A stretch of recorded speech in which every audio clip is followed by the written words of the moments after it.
જ્યારે ક્લાસ બનાવો છો ત્યારે એક્ટિવિટીને આપણે એક્સટેન્ડ કરીએ છીએ. એક્ટિવિટીની અંદર પહેલી છે ઓન ક્રિએટ મેથડ, એટલે જ્યારે ક્રિએટ કરીએ એ વખતે. તો એની અંદર એક મેથડ છે સેટ કન્ટિન્યુ. સેટ કન્ટિન્યુ શું કહે છે કે આ એક્ટિવિટીની અંદર જ્યારે આ એક્ટિવિટી ઓપન થાય ત્યારે તમારે કયું લેઆઉટ બતાવું છું. તો અત્યારે મેં કયું એનું આપ્યું છે નામ એક્ટિવિટી મેઇન. જ્યારે બી આ પ્રોગ્રામ રન કરીશ, મેઇન એક્ટિવિટીનો ક્લાસ રન થશે ત્યારે આ વખતે એક્ટિવિટી મેઇન લેઆઉટ ઓપન થશે. એક્ટિવિટી મેઇન લેઆઉટની અંદર પહેલા ટેક્સ્ટ વ્યૂ છે, બાય ડિફોલ્ટ આપ્યું હતું એ મેં રવા દીધું છે. ટેક્સ્ટ વ્યૂ છે, અહીંયાથી એડિટ કરીને મેં એડિટ ટેક્સ્ટ લીધું છે. આવી રીતે આ એડિટ ટેક્સ્ટ છે અને આ એક બટન લીધું છે મેઇન એક્ટિવિટીની અંદર. હવે મારે આ એક્ટિવિટીમાં આ જે મેં બનાવ્યું છે મારી લેઆઉટ છે એનું મારે આઈડી અહીંયા મેચ કરાવવું પડે. આઈડી એટલે યુનિક આઈડેન્ટિફાયર, કે મને ખબર પડે કે આ મારું બટનનું છે, આ મારું ટેક્સ્ટનું છે, એવી રીતે. તો એના માટે બટનનું કરવું છે તો બટનનો ઓબ્જેક્ટ બનાવવો પડે. Button B1 find view by ID એ ફેચ કરે છે કે તમારે હવે કયું આઈડિયા જોઈએ છે, કે તમે જે અંદર લખશો એ આઈડી જોડે થશે. ફાઇન્ડ ધ વ્યૂ એનું. તો આ શેમાં હતું? R.java ફાઇલમાં હતું. બતાવું તમને. R.java ની અંદર આઈડી નામનો ક્લાસ છે. આઈડી એની અંદર બટન 1 નામનું છે. બસ આ જ લખ્યું મેં R.id બટન 1, એટલે એનું આઈડી મળ્યું, બટન 1 જોડે મેચ થયું. ટેક્સ્ટ વ્યૂનું પણ એવી રીતે કર્યું અને એડિટ ટેક્સ્ટનું બી કરેલું છે. બટનની ક્લિક ઇવેન્ટ ઉપર B1.setOn ક્લિક લિસ્ટ નામ જ્યારે કરશો ત્યારે તમારું ઓન ક્લિક નામની મેથડ આવશે.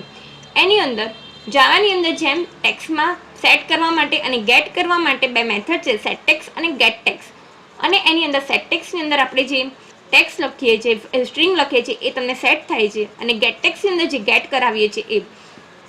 તો અહીંયા મેં ટેક્સ્ટ વ્યૂની અંદર T1 તમારું જ્યારે હું બટન પર ક્લિક કરીશ ત્યારે આ ટેક્સ્ટ વ્યૂ ઉપર સેટ ટેક્સ્ટ શું કર્યું છે et.getText to string. et that means edit text. edit ટેક્સ્ટમાં હું જે લખીશ એ મને ફેચ થશે. એનું મેં કન્વર્ઝન સ્ટ્રિંગની અંદર કરીને આ T1 that means ટેક્સ્ટ વ્યૂની અંદર મેં પ્રિન્ટ કરાવ્યું છે. બીજું આ છે કે toast.makeText.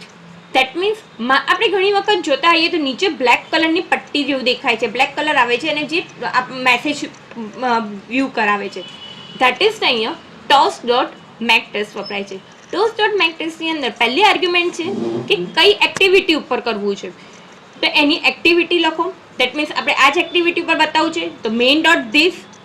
એના પછી તમારે શું ટેક્સ્ટ કરવાનું છે તો એ સ્ટ્રિંગ લખો T1.getText.toString, રાઈટ. અને કેટલા ટાઈમ પૂરતું કરવાનું છે ધેટ ઇઝ બાય ડિફોલ્ટ આપણે જે આપવું હોય 10, 20, 30 એ પ્રમાણે બી આપી શકો છો. અધરવાઇઝ toast.length લોંગ જે વધારેમાં વધારે હશે એ લેશે, કાં તો પછી લેન્થ શોર્ટ, બંનેમાંથી તમારે જે આપ્યું હોય આપી શકો છો.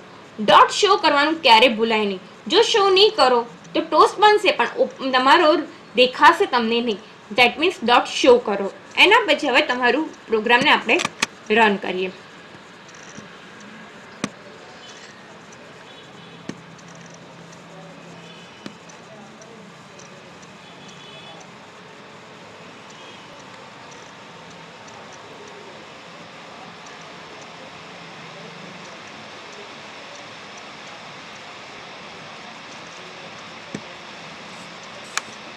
મેં લખ્યું ભૂમિ, ક્લિકની પર ક્લિક કરું છું, આવી ગયું ભૂમિ ટોસ્ટ થયેલું અને અહીંયા ટેક્સ્ટ વ્યૂની અંદર એ ચેન્જ થઈ ગયું.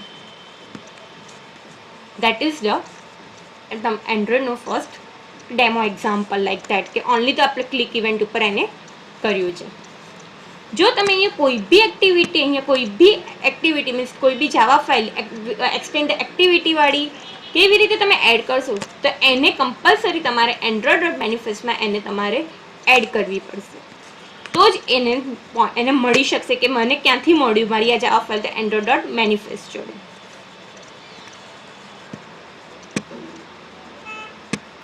Thank you.